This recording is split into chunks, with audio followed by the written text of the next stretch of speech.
AHY itu nggak ada rekam jejaknya. Partai Demokrat seperti yang sudah sering kita bicarakan sejak tahun 2014 suaranya turun terus ke dasar jurang. Ngeri-ngeri sedap. Ternyata diam-diam Anies tolak AHY jadi cawapresnya. Ini buktinya. Ditulis oleh Ferry Padli dari Seaword.com. Pemilihan Agus Yudhoyono sebagai Ketua Umum Demokrat oleh SBY juga ternyata tidak mengangkat suara Partai Demokrat. Mudah-mudahan tidak lama lagi ada yang jawab. Ini siap. Kita biasa kerja selesai baru ngomong. Kemudian Anies dibajak oleh Partai Demokrat dengan memaksa ia duet bareng AHY. Koalisi perubahan selalu menarik untuk diperhatikan. Pasalnya dinamika yang terjadi di sana sangat kencang banget. Lebih kencang daripada umpatan Gez Khalifah kepada para haters Anies. Pertanyaannya, kenapa bisa begitu? Karena masing-masing partai lebih mementingkan diri sendiri dibandingkan koalisi. Sebagai contoh, PKS ngotot mengusulkan Sandiaga Uno sebagai cawapres Anies tanpa memperdulikan ada loh kader partai di koalisi perubahan yang juga potensial untuk diusung. Lantas, kenapa partai dakwah tersebut lebih memilih Sandi dibandingkan AHY?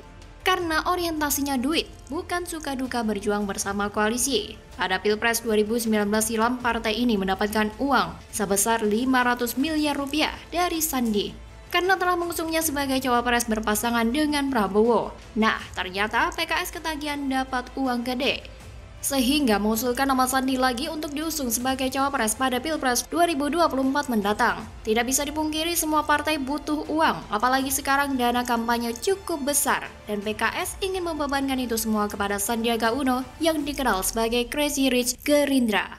Kalau mengusung AHY, jangan harap PKS bisa dapat uang 500 miliar rupiah. Pasalnya, Ketum Demokrat itu hanya pensiunan tentara dengan pangkat terakhir mayor, bukan pengusaha tambang batubara seperti Sandi. Sehingga ia tidak punya duit yang cukup. Apalagi AHY juga butuh dana untuk membiayai kampanye Partai Demokrat. Makin engganlah dia memberi uang atau menyogok PKS. Begitupun dengan Demokrat sibuk memikirkan kepentingannya sendiri, yakni berusaha mendapatkan suara terbanyak dibandingkan parpol lainnya di koalisi perubahan. Pertanyaannya, dengan cara apa? Ya, berusaha mendapatkan kotel efek. Itulah kenapa partai berlambang bintang Mercy tersebut getol banget menyodorkan nama ketumnya sebagai cawapres Anies, supaya bisa memperoleh efek ekor jas. Partai Demokrat mah sama sekali nggak memikirkan bagaimana nasib Nasdem dan PKS kalau AHY jadi cawapres. Yang ada di benak mereka hanya bagaimana caranya supaya partai yang berslogan katakan tidak pada hal korupsi itu mendapatkan suara terbanyak pada pemilu 2024 mendatang. Sedangkan Nasdem kita tahu sendiri kepentingannya apa. Pertama, menjadi partai penguasa. Dan kedua, mendapatkan suara dari pendukung Anies. Itulah kenapa partai tersebut sudah deklarasi mengusung Anies padahal pemilu masih lama. Karena menurut hasil survei, elektabilitas mantan gubernur DKI itu cukup tinggi, yakni selalu masuk 3 besar bersama Ganjar dan Prabowo. Artinya apa? Pendukung Anies ini cukup banyak, sehingga potensial untuk digarap oleh Nasdem.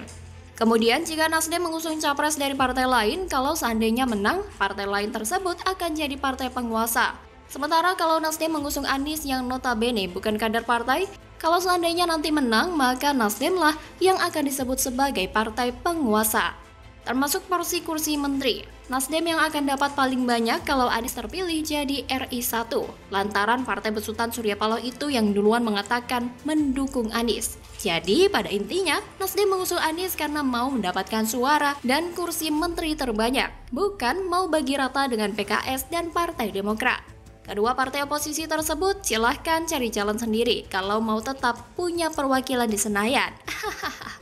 Sedangkan Anies kepentingannya ya mau terpilih jadi presiden. Gak mau dong hanya jadi capres doang kayak Prabowo dulu. Itulah kenapa ia curi start kampanye dan memanfaatkan rumah ibadah atau masjid sebagai tempat kampanye terselubung.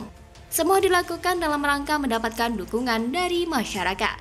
Si Anies ini paham betul apa yang pernah disampaikan oleh Ibnu Rushd kala itu. Jika kau ingin menguasai orang bodoh, maka bungkuslah segala sesuatu termasuk yang batil dengan kemasan agama. Dan itu yang ia terapkan sekarang, menjual agama demi kepentingan politik. Nah, si Anies ini juga meyakini bahwa supaya dirinya bisa terpilih jadi presiden, maka wakilnya tidak boleh AHY, harus orang lain. Karena dia tahu betul siapa putra SBY tersebut, ketum partai yang prospeknya rendah. Karena perolehan suara partainya terus turun dari pemilu ke pemilu. Kemudian tidak punya pengalaman mengelola pemerintah, tidak punya logistik yang cukup, padahal Anies juga kere, serta tidak mampu menjaga dan mengawasi perilaku rakus anak buahnya. Terbukti pada 2023 ini saja sudah 3 kader Partai Demokrat yang diciduk lantaran korupsi. Mereka adalah Ketua DPC Partai Demokrat Solo, Iriadi Datuk Tumanggung, Ketua DPD Partai Demokrat Papua, Lukas NMB, dan Wakil Ketua 1 DPD Partai Demokrat Papua, Riki Hampagawa. Lantas apa bukti kalau Anies sebenarnya menolak AHY? Ini dia. Jadi beberapa waktu yang lalu ia mengatakan berharap partai anggota koalisi perubahan bisa bertambah menjadi 4. Tapi di sisi lain, Anies juga mengungkapkan, bukan banyak partai dalam koalisi yang terpenting, melainkan pesan perubahan yang hendak diwujudkan. Lalu, apa makna yang disampaikan oleh ex-gubernur 212 tersebut? Pada dasarnya anggota koalisi perubahan 3 partai saja sudah cukup. Tapi karena AHY ngotot mau jadi cawapres dan Anies tidak setuju, maka perlu cari partai baru. Pertanyaannya, kenapa perlu cari tambahan anggota koalisi? Siapa tahu nanti Partai Demokrat meninggalkan koalisi pasca permintaannya tidak terwujud. Jika ada satu partai lagi yang bergabung ke koalisi perubahan, masih memenuhi ambang batas pencalonan presiden 20%. Kura-kura begitu. Lagian juga, Anies itu kan hanya pion. Yang menyetir adalah Surya Paloh.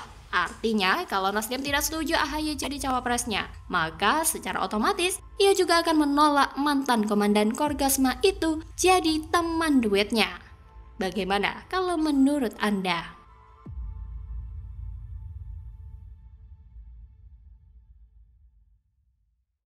Kelompok-kelompok itu berlindung atas nama demokrasi, tapi dalam prakteknya justru merusak demokrasi, bos. Nggak paham dengan demokrasi sebagai sarana mencari kebenaran. Dan Surabaya menjadi harum oleh para syuhada Indonesia. Mereka tidak mati sia-sia. Janji Anies ingin kembalikan piagam Jakarta, jadikan Indonesia syariat khilafah. Ditulis oleh Argo Javires dari seaworld.com. Jadi, ketika kita berbicara 5 tahunan, itu seperti kita sama-sama bangsa. Tiap 5 tahun sekali kita berhenti, menengok ke belakang. Republik ini didirikan pertama kali untuk apa? Pemilu itu menengok kembali, Republik ini didirikan untuk tujuan apa? Apakah kita masih ke arah sana? Ingat, kemerdekaan bukan hanya untuk menggulung kolonialisme. Kemerdekaan adalah untuk menggelar keadilan sosial dan kesejahteraan bagi semuanya. Ini tujuan kita. Dalam safari politiknya ke Surabaya, Anies Baswedan menyebut pemilu bukan untuk meneruskan pemerintahan sebelumnya, akan tetapi untuk menengok lagi tujuan awal didirikannya sebuah negara. Hal disampaikan Anies saat menyampaikan pidato di depan relawan dan partai koalisinya di Surabaya. Anies menjanjikan Indonesia akan memasuki fase baru melalui pemilu untuk menentukan arah berikutnya. Pemilu, kata Anies, bukanlah soal meneruskan atau tidak meneruskan kerja pemerintahan sebelumnya. Menurut Anies, ajang 5 tahunan ini adalah kesempatan untuk kembali titik awal perjalanan sebagai negara. Anies mengibaratkan perjalanan bangsa ini seperti berangkat dari satu titik ke titik lain. Titik berangkat apakah masih berada di jalur yang benar atau jalur yang baru, supaya mencapai tujuan awal perjalanan bangsa ini dimulai. Anies menyebut jika bangsa Indonesia terus berbicara tentang meneruskan pemerintahan sebelumnya, itu sama saja negara terhenti tiap 5 tahun. Anies mengingatkan tujuan awal pendirian negara Indonesia. Oleh karena itu, Anies mengajak agar masyarakat menengok ke belakang, ke titik awal berdirinya Republik Indonesia. Apakah bangsa ini masih sesuai jalurnya atau tidak? Menengoklah ke belakang, Republik ini didirikan untuk apa? Tak lupa pula Anies menyisipkan politik identitas dengan menyebut Surabaya harum karena pejuang syuhada. Meski sekilas terkesan remeh, Anies kini jelas-jelas mengusung agenda tertentu, kaum konservatif. khususnya kaum Islam fundamentalis. Kaum ini membenci Bhinneka Tunggal Ika sebagai konsep pluralisme, sekaligus kaum sekuler yang mendukung semboyan negara. Bagi kaum Islam fundamentalis, pluralisme membuka kompetisi krisis kepercayaan. Eksistensi kaum sekuler beserta berbagai agama dan kepercayaan di negeri ini merupakan tantangan terang-terangan terhadap eksistensi Islam sebagai agama mayoritas di negara ini. Tujuannya bukan hanya kemenangan simbolis, akan tetapi juga mempersempit ruang gerak kaum sekuler. Kaum Islam fundamentalis berambisi menjadi tiran yang berkuasa, terutama konstelasi politik global seperti yang dijanjikan Anies untuk kembali ke titik awal negara ini berdiri. Apa yang dijanjikan Anies adalah apa yang disebut oleh Friedrich Nietzsche sebagai hasrat untuk berkuasa. Yang membuat runyam, kaum Islam fundamentalis selalu meyakini bahwa pihak yang paling benar di antara yang lain.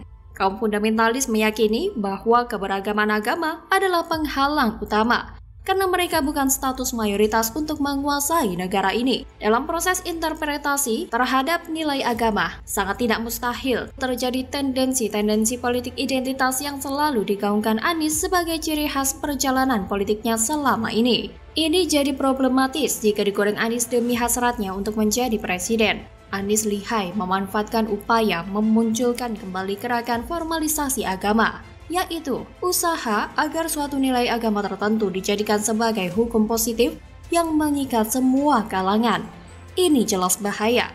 Janji Anies yang tersirat itu tentu saja berbahaya bagi eksistensi dan kedaulatan bangsa dan negara, sebagai dampak konsesi formalisasi agama dengan dalih kemajuan peradaban manusia Indonesia yang seutuhnya. Dari sini sebenarnya tidak sulit membaca apa yang menjadi tujuan utama Anies untuk kembali ke titik awal bangsa ini berdiri. Janji Anies itu secara kasat mata merupakan simbol referendum agar nilai agama mayoritas bisa benar-benar dijadikan konstitusi, di mana para penganut agama minoritas harus takluk atas nama demokrasi. Anies juga lihai memanfaatkan fenomena yang terjadi selama ini di Indonesia, di mana keberagaman agama menjadi musuh terselubung bagi kaum fundamentalis yang berambisi menjadikan agamanya sebagai hukum negara.